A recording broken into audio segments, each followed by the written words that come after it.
I wonder if we can get this lawn tractor to wheelie. How awesome would that be? Anyway, in this episode of our vintage Victa 1042 lawn tractor repair and restoration, we are going to see if this little beauty still drives. Now, in a previous episode, we managed to get the engine started. It hadn't been started in many years. Ooh, it's actually dripping fuel. That's not a good sign.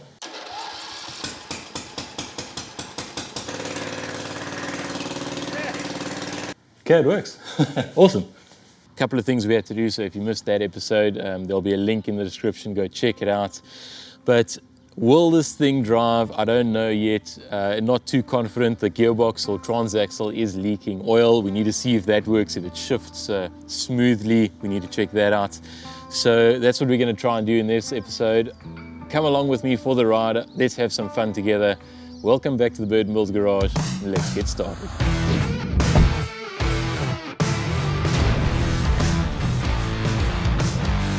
So here it is in all of its glory, and if you remember from the previous episode, I've managed now to get back on all of these baffles and covers and this protective screen down here. Now, I don't really want to cut off any more toes, so glad I've got that all back on. Also managed to sort out an air filter. Now, of course, this is the original cover. Let's see if we can just get it off quickly, but I've MacGyvered a bit of an old lawnmower filter back in here. Now, this is the lawnmower filter from That's that old Robin that you would have seen a couple of weeks ago. Also on the channel, managed to get that started. Ended up having to cut a small hole in the top here, put on some rubber spacers, so at least there's some type of filtration happening. So I also managed to give it a wash, a good degreasing, and it is quite unbelievable that now it hardly looks like it has ever been used. Super stoked about that. We also ended up changing the oil. No, we didn't. I just topped it off. So good oil mixed with bad. Most of it is leaking out here anyway, so it's probably all new oil, and I'm sure that'll be just fine. Also, luckily enough, the tires are all still inflated. Now, of course, they didn't stay inflated. You know, that never happens, especially on old tires. So what I ended up having to do was to remove this one tire. I was having a problem with this one. Removed it off the rim. That was not an easy task because I don't have any tire removing equipment except for 2 screwdrivers, but ended up sanding and repainting the bead inside. Of course, I didn't spray up any other part of the rim. So while I was fixing that one, the front one went flat. So needed to do the same on that one. We repainted that. Of course, we used white paint inside here and black paint inside the front one. Yeah, don't ask me about that. But anyway, for now, they are staying up. I also had to, on the inside, now I don't think you're really going to see this because it's in the shadows, but on the inside here, I used a product called Fugit or Fudget. I don't know, it's like a tire sealant stuff, blue stuff. That has managed to seal up the leak on the bead. I was really having a problem with that. So super stoked that that is working for now. Now, I definitely need to share some of my very best work with you. Check out this NHRA approved exhaust muffler system. Now, of course, we installed it 100% properly, cardboard and copper wire. Well, yeah, some wire and a hose clamp. Funny enough, it does work. It does seal mostly. That'll be fine for now. I wanted to get your guys' opinion. So what I was thinking about doing, let's put this hood back down, is either to have this exhaust stack go straight up like the old school sort of tractors do, or do we do like a new school type of thing where we turn the exhaust stack down and we actually feed the exhaust gases out underneath there? What do you guys think? Let me know in the comments, and then maybe we'll end up going that way. So as you can see, I've completely repaired the electrical system.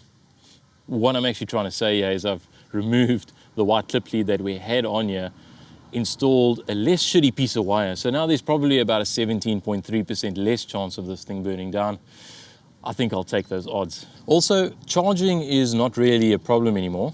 That's mainly because I did the Control-Alt-Delete ammeter function. And well, I guess if we can't really see that it's not charging, is it still a problem?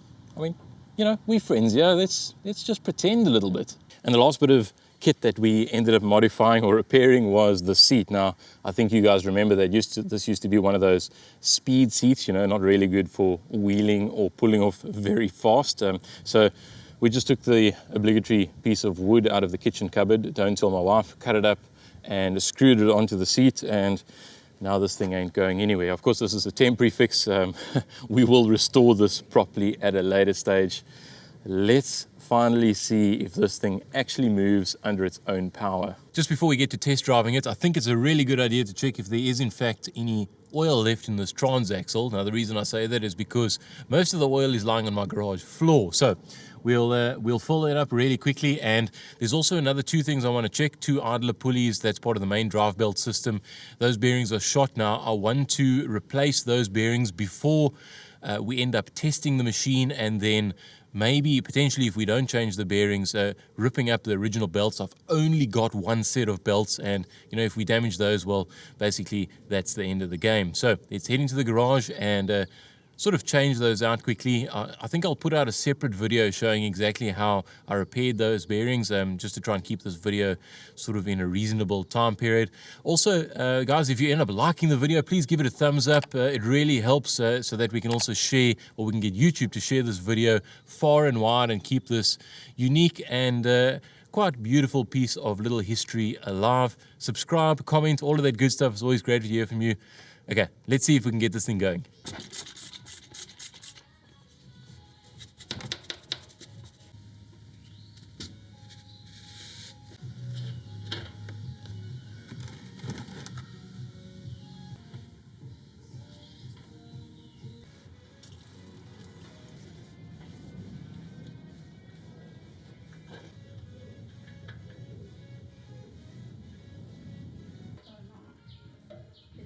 Like that I'm trying to pull.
This thing almost wheeling. Yeah.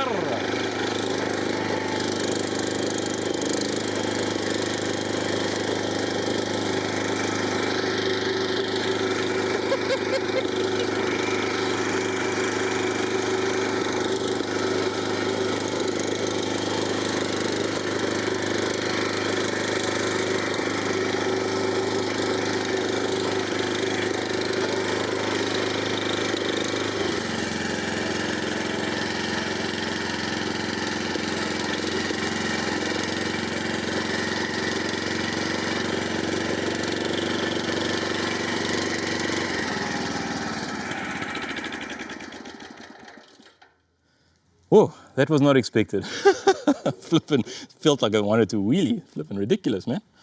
Now that was third gear, of course. Now we're not going to be cutting that fast, although maybe we'll turn this into a racing tractor at some stage. Yeah,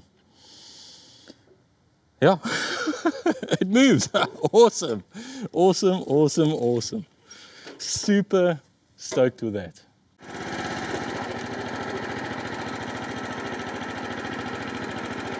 Okay, so I've got it in a more reasonable gear now. I think this is second gear. Gonna kind of idle the throttle around a little bit. You can see it is smoking, so I'm guessing either the rings are worn or what do you call those things? The valve stem seals. Those might be leaking. The valves did look a little bit worn. They moved around a little bit, but you know, the motor seems to run pretty well. let's say, reliably for now. I think good enough for messing around with. It's quite fun actually. Pretty slow in the second gear. Let's get into first gear actually. See if we can get this thing. There we go. Can't really see what's happening down there, but let's get in first gear. And woohoo! Well, first gear is, let's just say, really slow. Yeah. Okay, that's bullshit. Let's get into third. That's whoa. There we go. There we go. There we go. Okay, now we are cooking with gas. Yeah. This thing is quite bumpy.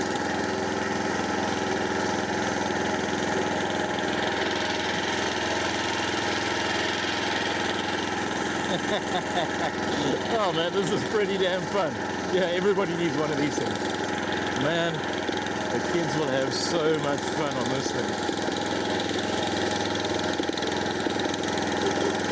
Okay, so that's pretty cool so far. Now I wonder if reverse is working. I don't know if you guys can actually see what's happening down there. Sorry if you can't. It's a little bit dark, but yep. Reverse works, thankfully. Making a bit of a screeching, not screeching sound, but a grinding sound. I wonder if there's any bearings maybe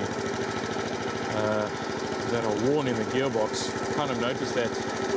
Oopsie. Kind of noticed that a little bit when we were going forward, so we probably need to check that out at some stage. I think this is a, I know I was going to say it's a peerless transaxle, but I think that's on another tractor that I'm thinking of. But yeah, man, come on, go into gear. There we go. Yeah, man, this is pretty fun.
So I'm pretty stoked about how this thing is driving so far. It seems like the transaxle is working. All the gears, first, second, third, and reverse are working pretty smoothly. A little bit of a noise, but I don't know if that's natural or not, or if it's supposed to be there. Maybe we'll have to open the gearbox and check it out. Tires are all still pumped up. Everything still seems to be working. It's actually quite fun to drive. Well, at least myself and my wife think so. I think what's next up in the next video is that we need to check to see if we can maybe get the cutting deck cutting again. Now, I had a quick look at it, and it definitely needs new blades. They're all worn. All of the bearings are pretty much rusted and seized, so those need to be replaced. We'll check that out. Join us for that video. I'll start filming it, and hopefully it'll be out within a week's time or so. Subscribe, click the bell icon, thumbs up so that you don't miss out on those videos. Man, this thing is turning out to be super fun. We're pretty much nearing the end of our mechanical restoration part. Well, at least I think so far. And then we will eventually get onto the actual proper restoration of this thing, where we completely tear it down, try and remanufacture all of the worn parts and try and make it look like the showroom condition that I think it should be in. Although I'm still kind of torn on the patinaed look versus the showroom look. Let us know in the comments what you guys think. And my name is Grant Burton, this is the Burton Build Garage, and we will see you, well, you will see me in the next video. Cheers.